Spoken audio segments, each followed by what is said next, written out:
Si vous vous demandiez la raison pour laquelle un pneu pouvait devenir un serial killer, la réponse est qu'il n'y en a pas.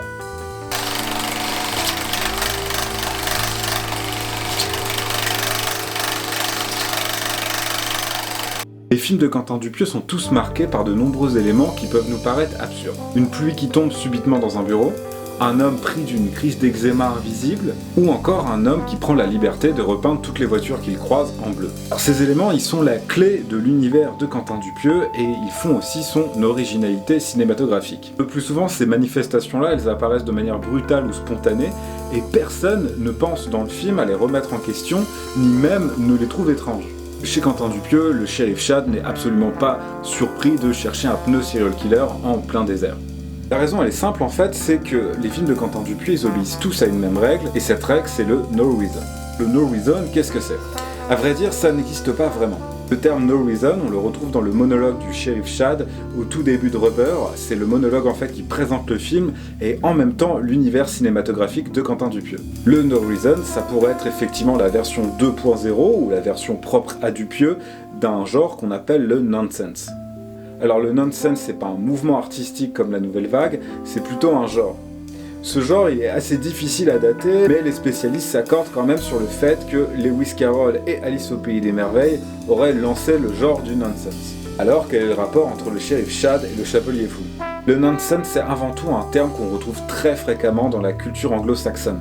C'est l'équivalent de notre n'importe quoi, c'est-à-dire qu'il l'emploie souvent pour dire que quelque chose est absurde. Tout d'abord, le nonsense, c'est quelque chose qui va remettre en cause la logique primaire. Par exemple, dans Wrong, Dolph, quand il va à son bureau, il fait super beau à l'extérieur, et quand il rentre à l'intérieur de son bureau, il pleut des cordes, ce qui est effectivement scientifiquement complètement impossible. Le nonsense, il parodie entre guillemets souvent des activités qu'il y a dans notre société. En l'occurrence, des activités comme le travail. Le but recherché n'est pas forcément politique. Parfois, le nonsense, il se contente uniquement de faire ça pour la beauté du geste et pour laisser une totale liberté d'interprétation au spectateur.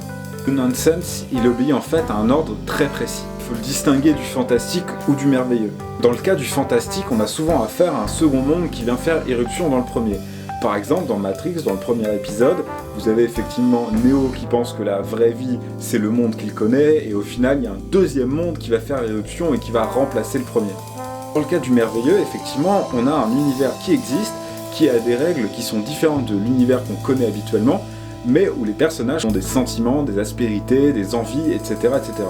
Les personnages chez Quentin Dupieux, en fait, ils vont plus servir l'univers du film que leur existence même au sein du récit. Par exemple, dans Wrong, avec le cas du jardinier qui est incarné par Eric Judor, dans une scène, il peut faire une crise cardiaque et dans la scène d'après, réapparaître de manière tout à fait impromptue.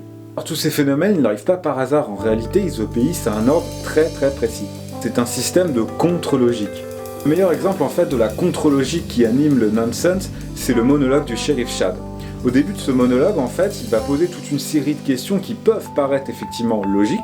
Par exemple, il va dire pourquoi on ne peut pas voir l'air autour de nous, et il va répondre aucune raison. Alors qu'effectivement, on sait très bien qu'il existe des milliers de raisons scientifiques qui expliquent pourquoi on ne voit pas l'air autour de nous. D'ailleurs, ce serait inquiétant. Donc il y a la logique, et en fait, on va en prendre le contre-pied pour la transformer en autre chose. Ce n'est pas du tout une incohérence, c'est juste un ordre logique qui est différent. Alors, Quentin Dupieux a-t-il inventé le nonsense? Il y a eu d'autres précurseurs du nonsense, il y a eu Groucho Marx, Jerry Lewis, les Monty Python, et j'en passe. Alors, Quentin Dupieux est-il aussi incohérent que ça?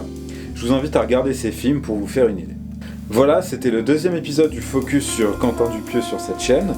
Il y aura d'autres épisodes qui vont suivre, donc je vous invite à vous abonner si vous voulez les regarder. En attendant, portez-vous bien, regardez des films et surtout des bons. À bientôt.